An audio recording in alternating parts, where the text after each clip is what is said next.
हमारे YouTube channel डेकिरा LLB पर।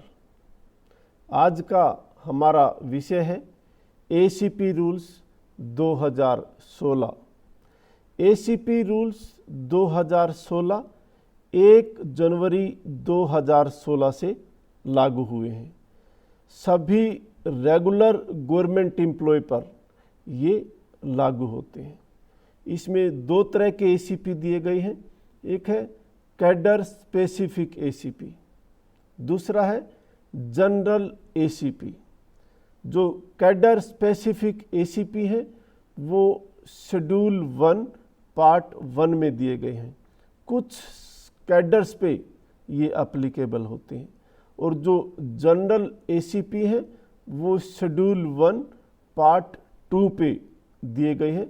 ये सभी कैडर पर अप्लीकेबल है। जिस पोस्ट पे कर्मचारी लगता है उसका जो फंक्शनल स्केल है उसके अनुसार उसके पूरे सर्विस कैरियर में 3 ACP उसको ग्रांट किए जाते हैं, यानी मैक्सिमम 3 फाइनेंशियल अपग्रेडेशन एम्प्लॉयज़ को मिल सकते हैं।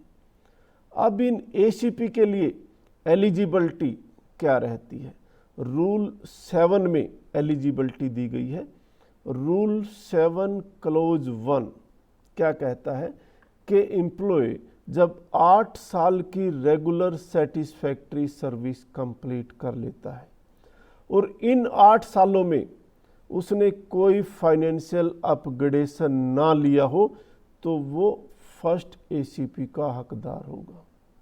क्लास 2 एम्प्लॉय 16 साल की रेगुलर सेटिस्फैक्ट्री सर्विस कंप्लीट होने पर और इन 16 सालों में उसने एक से ज़्यादा फाइनेंशियल अपग्रेडेशन ना लिया हो तो वो सेकंड ACP का हकदार होगा।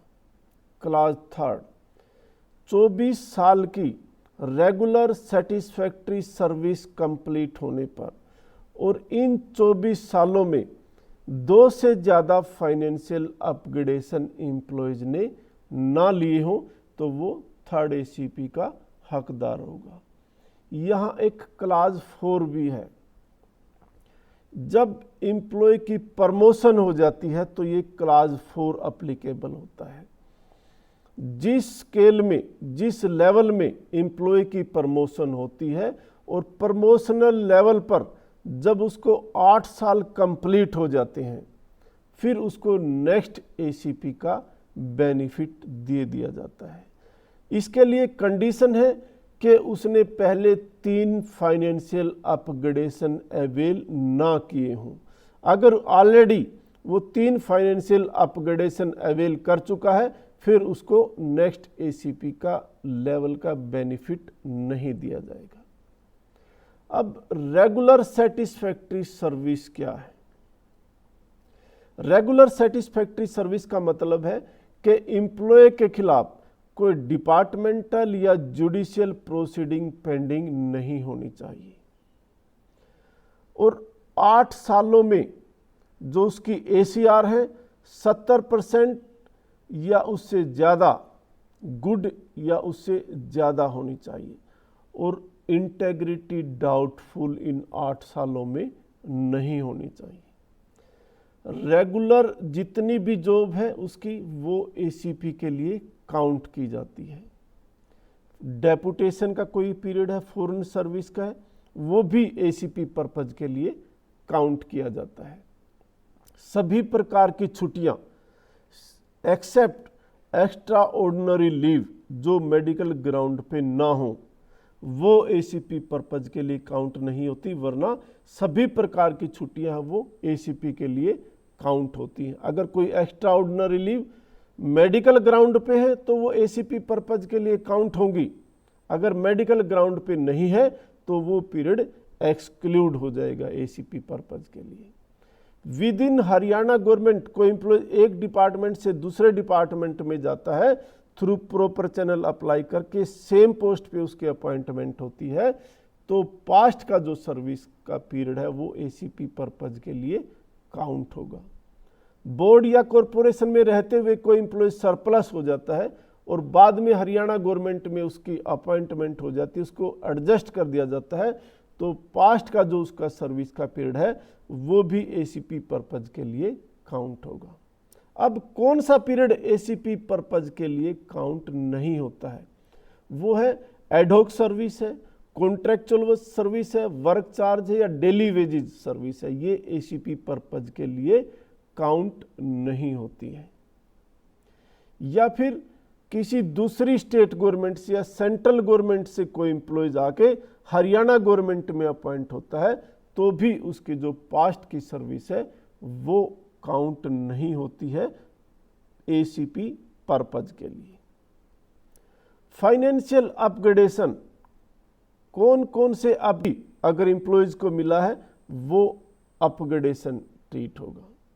प्रमोशन किसी एम्प्लॉयज की हुई है वो अपग्रेडेशन में आता है। हायर स्टैंडर्ड स्केल मिला है अपग्रेडेशन है। पे स्केल का मॉडिफिकेशन हुआ है वो अपग्रेडेशन है। स्टेपिंग अप का बेनिफिट किसी एम्प्लॉयज को मिला है है। स्पेशल इंटाइटलमेंट का बेनिफिट एसीपी रूल्स के तहत एम्प्लॉयज को मिला है वो भी अपग्रेडेशन है। अगर डायरेक्टली किसी एम्प्लॉयज को सेकंड एसीपी का बेनिफिट दिया जाता है तो वो 2 फाइनेंशियल अपग्रेडेशन एम्प्लॉयज के ट्रीट किए जाएंगे। इन कंडीशनों के साथ साथ जो हमने डिस्कस की थी पहले, कुछ और कंडीशन है एसीपी के लिए जो एम्प्लॉयज को फुलफिल करनी है। जैसे मैंने बताया था कि 8 साल की रेगुलर सेटिस्फैक्ट्री सर्विस हो, इन 8 सालों में कोई फाइनेंशियल अपग्रेडेशन ना मिला हो, 8, 16, 24 जो हमने रूल 7 में जिक्र किया था।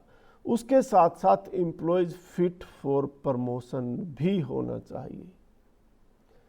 अगर प्रमोशन के लिए कोई डिपार्टमेंटल टेस्ट जरूरी है तो वो टेस्ट भी उस एम्प्लॉयज को क्वालिफाई करना है।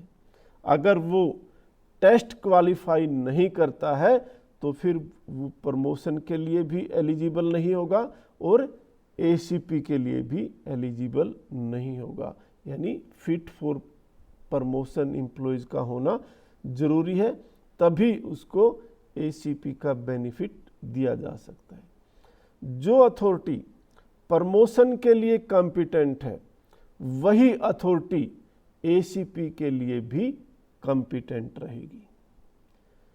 जहां पे एम्प्लॉय के 8, 16 या 24 साल कंप्लीट होते हैं जिस मंथ में, उससे नेक्स्ट फॉलोइंग मंथ के 1 तारीख से एसीपी का जो बेनिफिट है वो दिया जाता है।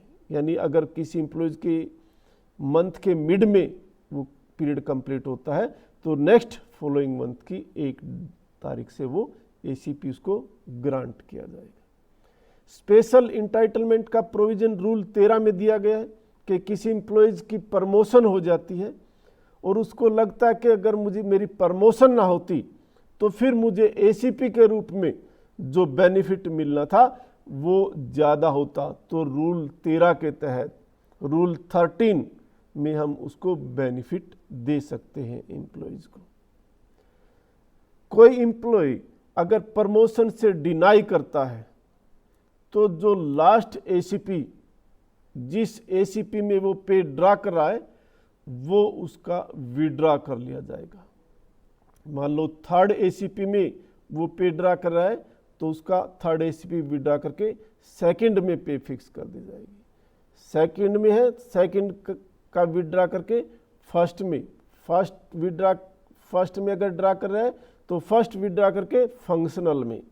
और एक बार एम्प्लॉय डिनाई करता है प्रमोशन तो मिनिमम 1 साल तक वो अप्लीकेबल रहता है। 1 साल या जितने दिन तक वो एक्सेप्ट करता है प्रमोशन, ये पीरियड एसीपी पर्पज के लिए एक्सक्लूड होता है।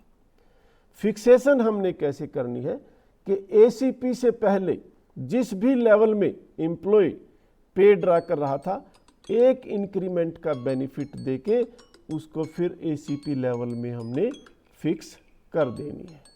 तो ये था आज का एसीपी रूल्स। आप हमारे चैनल को लाइक करें, शेयर करें, सब्सक्राइब करें।